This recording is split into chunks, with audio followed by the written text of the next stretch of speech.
Այսօր այն օրն է, որ խորհրդանշական է մեզ համար եւ ամեն տարի մեր ժողովուրդը ոգեկոչում է ցեղասպանության զոհերի հիշատակը, անմեղ զոհերի հիշատակը եւ սա ողբերգություն է, որի միջով իհարկե մեր ժողովուրդն անցավ եւ այն փոխեց սկզբունքորեն մեր ճակատագիրը։ Գիտեք, սա մեր ճակատագիրը սկզբունքորեն փոխեց եւ սա ոչ միայն մեր անցյալի մասին է, սա նաեւ այն մասին է, թե ով ենք մենք հիմա։ Առհասարակ ես այստեղ 3 հիմնական հարց կառաջնացնել։ Ինձ համար ցեղասպանությունը առաջին հերթին հիշողություն է այն մարդկանց մասին, ովքեր ենթարկվեցին դաժանությունների, ողբերգությունների, սպանությունների, զանգվածային եւ բռնագաղթի։ Երկրորդը մենք պետք է գիտակցենք այն հետևանքները, որ մեզ համար առաջացան ցեղասպանության արդյունքում։ Այն մեզ առավել խոցելի դարձրեց այդ ժամանակ, այն կոտրեց մեծապես ազդեց բացասական մեր դիմադրողականության վրա, մենք մեծ վնասներ կրեցինք տնտեսական բոլոր առումներով։ Եվ երրորդը մենք սրա արդյունքում դարձանք աշխարհասփյուռ։ Բայց նաև աշխարհասփյուռ աշխարհի բոլոր երկրներում, բայց նաև միավորված ճակատագրով ու մեր պատմությամբ։ Գիտեք, այս ամենի արդյունքում մի հարց է առաջ գալիս. արդյոք մենք կարող ենք մոռանալ այս ամենը։ Իհարկե ոչ։ Արդյոք մենք ընդհանրապես պետք է հրաժարվենք մեր պատմությունից, իհարկե ոչ, եւ հույս ունենանք որևէ մեկի բարեհաճության։ Այստեղ մի հարց կա ինձ համար. արդյոք այս օրը կամ ցեղասպանությունը մեզ համար միայն ատելության ու չարության մասին է։ Իհարկե ոչ։ Ինչ նկատի ունեմ։ Մենք շատ կարևոր է, որպեսզի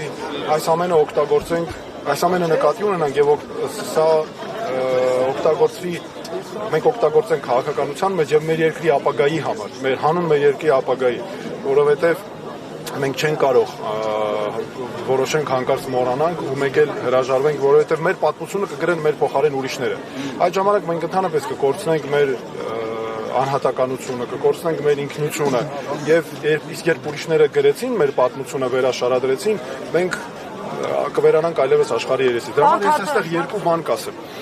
Մենք չպետք է մոռանանք, որովհետև սա մեր ազգային ինքնության մասին է, մեր ճակատագրի մասին է։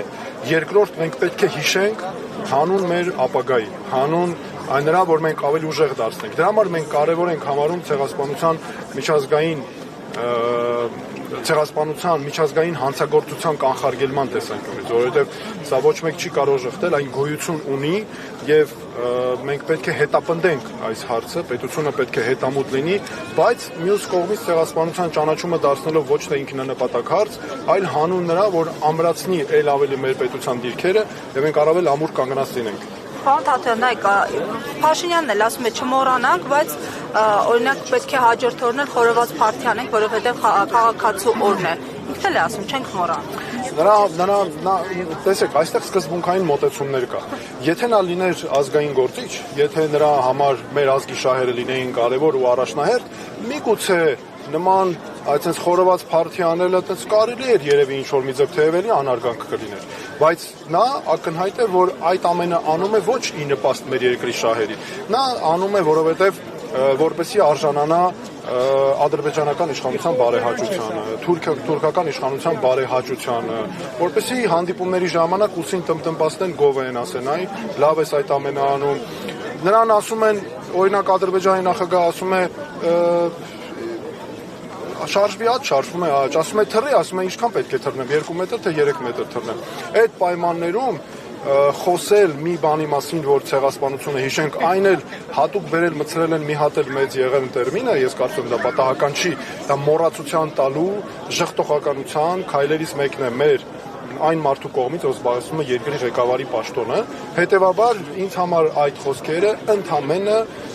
ցեղասպանության այս միջազգային հանցագործությունը, ողբերգությունը մոռացության տալու, մեր ազգային շահերը չհետապնդելու մասին։ Մի հարց ընտրական թեմա է, բայց իր ուղերձում Փաշինյանը նշում է, որ 29743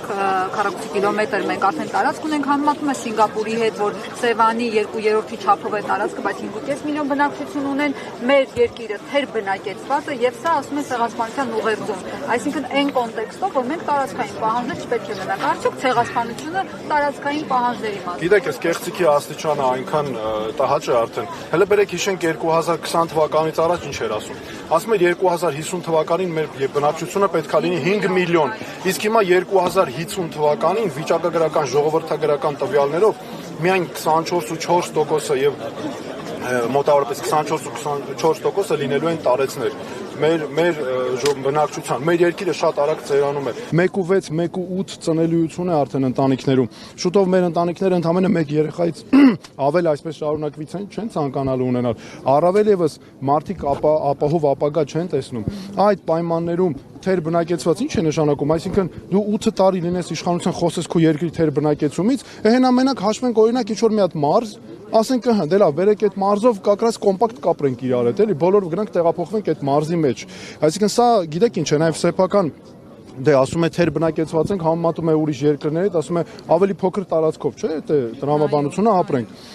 Եվ մի հատ էլ հիշենք 2020 թվականից առաջ ինչ էր խոսվում եւ Արցախի մասին, որովհետեւ մենք այստեղ ունեցանք նաեւ երկրորդ ցեղասպանություն։ Ես համարում եմ, որ այս իշխանությունների օրոք մենք ունեցել ենք 3 պատերազմ, 3 պարտություն խոշոր եւ 1 նոր ցեղասպանություն։ Թուրքիայի դրոշ այրել ինչպես է գնահատում Մանթոթյան։ Ես համարում եմ հետեւյալը։ Այլմո Մարոկյանն ասում է, որ դա պետություն չունենա։ Տեսեք, ինձ համար հարցը հետեւյալն է, դա դրոշ այրելը մեր որոշակի հասարակության խումբ է անում, ինձ համար կարևորը դա, ինձ համար ցեղասպանության այս նվիրական օրը, ապրիլի 24-ը, նախ ասեմ, որ այնպես չէ որ մենակ այսօրը մենք ունենք ու տարի մի օր ենք մենք հիշելու մեր ցեղասպանության այս ողբերգության մասին ու ոգեկոչենք հիշատակը մեր անմեղ զոհերի եւ նորից ամեն տարի մենք պետքա ձգտենք սրա հիման վրա ել ավելի զարգացնենք ուժեղանանք։ Ես կարծում եմ մենք այնպես չպետք է անենք, ես իմ խոսքում ասեցի, որ ապրիլի 24-ը լինի միայն չարության ու ատելության մասին, այդպիսի տպավորություն հանգարց ստացվի, այլ մենք այնպես պետք է անենք, որ սա օգտագործենք մեր ուժի համար, որովհետև սրա խորհուրդը իրականում սա պետք է լինի։ Դրա համար ես ինքս չեմ մասնակցում այդ process-ին, որտեղ ես համարում եմ մենք այս ողբերգությունը, այդ տեղի ունեցածը պետք է մեզ դաս լինի եւ դրա հիման վրա մենք շատ ավելի առաջ գնանք մեր երկիրը տանելով։ Արտադրության ընտրություններին ձեր շանսերը ինչպես է գնահատում։ Արդյոք դուք կկարողանաք հաղթահարել թե անցողիկ շեմը եւ թե հաղթահարեք ապա 50+1։ Բոլոր հարցերին ես չեմ կարծում այսօր այդ օրն է որ զուտ քաղաքական հարցեր պատասխանենք։ Եվ ես համարում եմ, որ այսօրը պետք է լինի նվիրական օր, խորհրդանշական օր, իրապես ոգեկոչելու համար մեր ամեղ զոհերի հիշատակը եւ դասերը արձանագրելու։ Բազմաթիվ առիթներ կլինեն, Վահե ջան, եւ կան։ Ես հրապարակային եմ բացեմ այսօր այդ օրը չէ, ներողություն եմ խնդրում։ Անդրադառնալը միտված հայտարարությունների հետ կապված ինչ կարող եք ասել ուղիղ տեքստով, միտված հայտարարություններ է Նիկոլ Փաշինյանը անում, նշելով, որ դեռ պիտի հասկանան, հա, ցեղասպանությունը։ Գիտեք, ուրացումը նրա արածները այսօր ցեղասպանության միջազգային հանցագործության ժխտողության բաղադրիչներն են։ Դա ուղիղ ցեղասպանությունը ուրանալու, ժխտելու, որը միջազգայինորեն արգելված է։ Գիտեք, նրա այս քաղաքականությունը ինչ է նշանակում։ Աշխարհում բոլորի նկատմամբ, ոչ մեկի նկատմամբ չի կարելի ցեղասպանություն բացի հայերից։ Սա է ստացվելու։ Աշխարհում ոչ մեկի նկատմամբ չի կարելի հանցագործություն կատարել բացի հայերից։ Աշխարհում ոչ մեկի նկատմամբ մարդկության դեմ ուղղված կամ այլ հանցագործություններ չեն կարող էլի բացի հայերից, այսինքն մենք միայն այն մարդիկ ենք, որ ասում են, բանը, մի հատ էլ տերմին է մտածել, մենք մեր յուղով տապակվենք։ Այնա դու քո յուղով տապակվում ես Ադրբեջանի ու Թուրքիայի համար շահերը սպասարկելով։ Մենք ասում ենք, մենք հայ ժողովուրդ ենք, ուժեղ ժողովուրդ ենք, մենք մեր պատմության մեջ բազմաթիվ նվաճումներ ունենք եւ շարունակելու ենք ու մենք որևէ բանից չի կարող որևէ մեկը մեզ վախեցնել։ Եթե շատ խոսենք պատմական արդարությունից, կարող է պատերազմ լինել։ Տեսեք, ես ասել եմ հատուկ իմ ուղերձներից մեկում, ով խոսում է ես կամ պատերազմ խոսույթով, ուղղակի վաճառում է մեր ինքնիշխանությունը, վաճառում է մեր ինքնիշխանությունը, եւ այս իշխանության մնալու դեպքում այս քաղաքականությունը պատերազմի տանող ուղիղ քաղաքականություն։ Դա ոչ, ոչ, մեզ աջակցում է մեր թիմը, մենք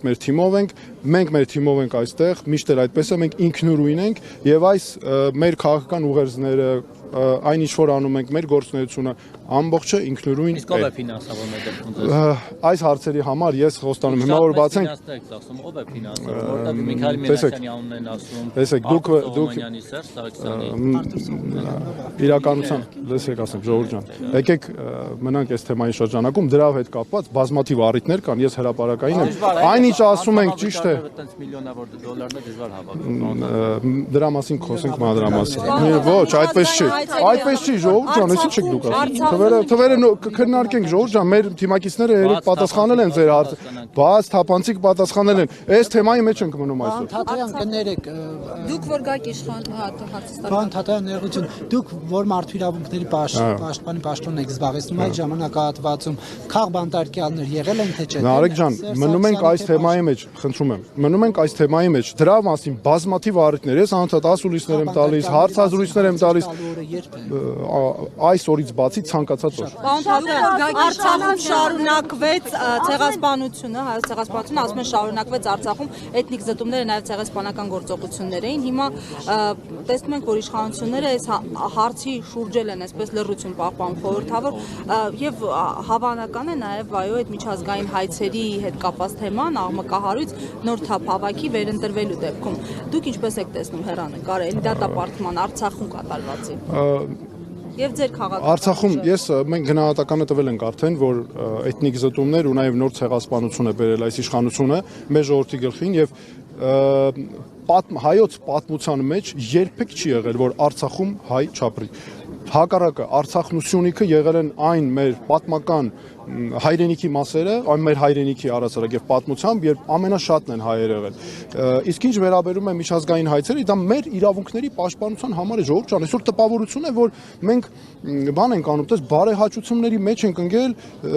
քաղաքական հաշվարկներ ենք անում, զիջենք, չզիջենք, հայցերը հետ քաշենք։ Ժողովուրդ ջան, սա մեր իրավունքների պաշտպանության համար է, դուք պատկերացնում եք, հանկարծ օրինակ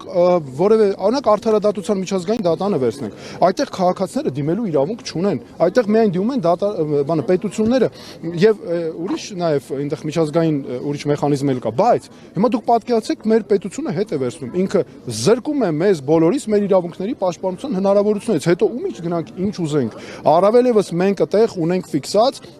մեր ժողովրդի իրավունքներին վերաբերող հստակ պարտավորություններ Ադրբեջանի նկատմամբ եւ Ադրբեջանը շատ լավ գիտի, որ եթե հանկարծ այդ հայցերը հետ քաշվեն, ապա շատ ավելի ուժեղանալու է ինքը դիվանագիտությամբ եւ հիմա հակառակն է։ Մենք այդ հայցերով շատ ավելի ուժեղ ենք, Ադրբեջանը միշտ ունեցել այդ քաղաքականությունը, ինքը բերել հայելային ուղղությամբ նոր հայցեր է ստեղծել, զրոյից դարձել է, ոնց որ օրինակ հիմա այդ այսպես կոչված արևմտյան Ադրբեջանը մյուսն է, դրանք այս իշխանությունների քաղաքական պատասխանատվությամբ աճեցրած, զրոյից աճեցված հարցեր են։ Դուք որ գաք իշխանության Թուրքիայի հետ ո՞նց եք հարաբերվելու։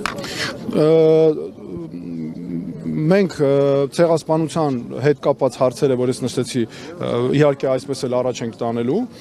իսկ Թուրքիայի հետ կապված բնականաբար առանց որևէ նախապայմանի կողմ ենք հարաբերությունների կանոնակարգմանը եւ այլն, այսինքն այդտեղ որևէ խնդիր չենք տեսնում։ Իսկ արցախցիների ժողովրդի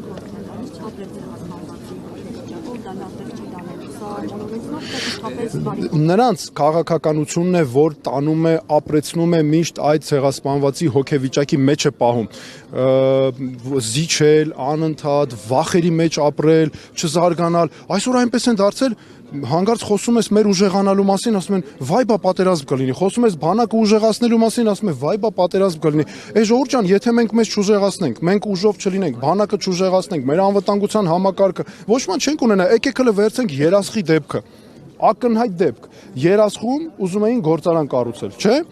Ադրբեջանը մի քանի անգամ կրակեց, գործանը տեղափոխեցին։ Ինչ է ստացվում, որովհետև մենք ուժով չկարողացանք դա պահել, որովհետև Նիկոլ Փաշինյանի այնպես չի արել այս իշխանությունը, որ որևէ մեկը չփորձի մեզ սպառնել պատերազմով։ Դու ուրեմն 6 տարի,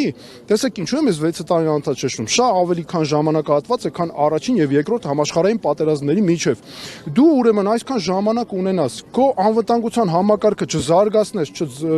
առաջ չտանես, որ որևէ մեկը ռիսկ չանի հանգարց քեզ սպառնա։ Հիմա գիտեք ոնց պետք է լիներ, կապ չունի ով է վարչապետը։ Այդպես պետք է լիներ, որ եթե երկիրդ ունի զսպման կարողություններ, ցանկացած մեկը պետք է նկատի ունենա, ով փորձի մեր երկրի նկատմամբ ոտնձգի, հենց օրը կընկնի, որ միանգամից կոլապսի մեջ կհայտնվի։ Այդպես պետք է լինի մեր երկիրը։ Երեխաների կյանքերի եւ արյան հաշվին եք դուք նման բաներ ասում։ Մենք ասում ենք սա նրա համար, որ ունենանք հանուն, մենք ասում ենք սա հանուն ապահով ապագայի, հանուն խաղաղության, սա է երաշխավորված խաղաղության տանելու ճանապարհը։ Այ տեսեք Նիկոլ Փաշինյանը, եկեք 2020 թվականից առաջ տեսնենք ինչ էր ասում, պատերազմից առաջ, նույն չէ, բացարձակ խաղաղություն է, այսպիսի բան դեռ չէր եղել եւ այլն, տեսանք ողբերգությունները ինչի հանգեցրեցին։ Եվ սա է ես կարծում եմ մեր հիմնակետը, որ իրականում այսպեսի մի բան էլ կա, նայեք, ինքը անընդհատ խոսում է խաղաղության մասին, տպավորություն է, թե ով ավելի շատ խոսա խաղաղության մասին, բոլորը մրցում են այս դաշտում։ Մեր երկրում չկա ժողովուրդ ջան որևէ կուսակցություն, որը խոսա պատերազմի մասին, որը ագիտացիա անի պատերազմի։ Դրա համար այս թակարդը ստեղծել է Նիկոլ Փաշինյանն իր իշխանությունով, ինչի համար, որ թաքցնի այն հարցը, դուք ինչու եք ձախողել մեր երկրի անվտանգության համակարգը այն աստիճան, որ մեզ ուրիշ պետությունները սպառնում են պատերազմով։ Ու դուք ամեն ինչ անում եք։ Ինչու եք ձախողել։ Այս է ամենակարևորը։ Իրենք ասում են հա հիմա չեն խոսում, բայց ժողովուրդ ջան, եթե դուք իրանք ձայն տակ քվետակ, իրենք գալու են իշխանության ու այն քաղաքականությունը, որ մենք վարում ենք, դրա հակառակն են անելու, այսպեսի ձևակերպում ռևիզիայի են ենթարկելու։ Տեսեք, այսօրվա շատ հստակ մեկ բան, այսօր Նիկոլ Փաշինյանի կառավարության քաղաքականությունը պատերազմի ուղիղ տանող ճանապարհը եւ սա անվերադարձ է նրանց համար, ինչու սա անվերականգնելի է, որովհետեւ սրա շնորհիվ նրանք կոծկում են իրենց ձախողումները, սա սեփական սխալները կոծկելու, թաքցնելու նաեւ քաղաքականությունը։ Դրա համար նրանք ուրիշ բան չեն կարողանում ասել։ Մեղադրում ասում են այդ տեսանյութերը, որ դուք տարածում եք։ Որ տեսանյութերը։ Որ դիրքերի։ Գիտեք, շատ ծիծաղելի է, որովհետեւ Այսօր սա ասում Ինչ Արայիկ Հարությունյան։ Աշխատակազմի ղեկավարը, որ քոնը Google-ից սկրիններ։ Ուրեմն ես Արայիկ Հարությունյան մի անգամ ասել եմ, հիմա էլ եմ ասում, ինքը թող մի հեքիաթ կա, Մոխրոտին ա վերաբերվում, ժամը 12-ից հետո այնտեղ շատ հետաքրքիր իրադարձություններ են տեղի ունենում։ Ես իրանց զգուշացնում եմ, թող 12-ից, հույս ունեմ 12-ից առաջ անում այդ գրառումները եւ միշտ հիշի այդ մուլտիկի մասին։ Երկրորդը, որ Մոխրոտի մասին։ Երկրորդը, որ շատ կարևոր է նաեւ այստեղ այդ տեսանյութերի հետ կապված։ Տեսեք, այս իշխանությունների ինչ աստիճան են սանձարձակ պահում իրանց ու ստում։ Ուրեմն ես արբանյակային լուսանկարներով, չինական արբանյակի եւ ֆրանսիական Airbus արբանյակի լուսանկարներով հրապարակում ենք, ապացույցներով ցույց ենք տալիս, որ Ադրբեջանը նոր դիրք է մեր տարածքում դրել։ Ցույց ենք տալիս, որ ամրանում է մեր դիրքերում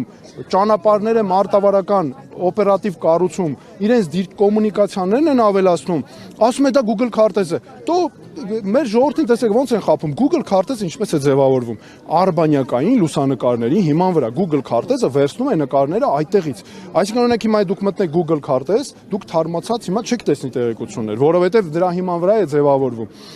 Այստեղ դրա համար այդ լուսանկարները մեկ բանի մասին են։ Մեկ, խափում են մեր ժողովրդին, առանց ամաչելու լկտիաբար խափում են մեր ժողովրդին, երկրորդ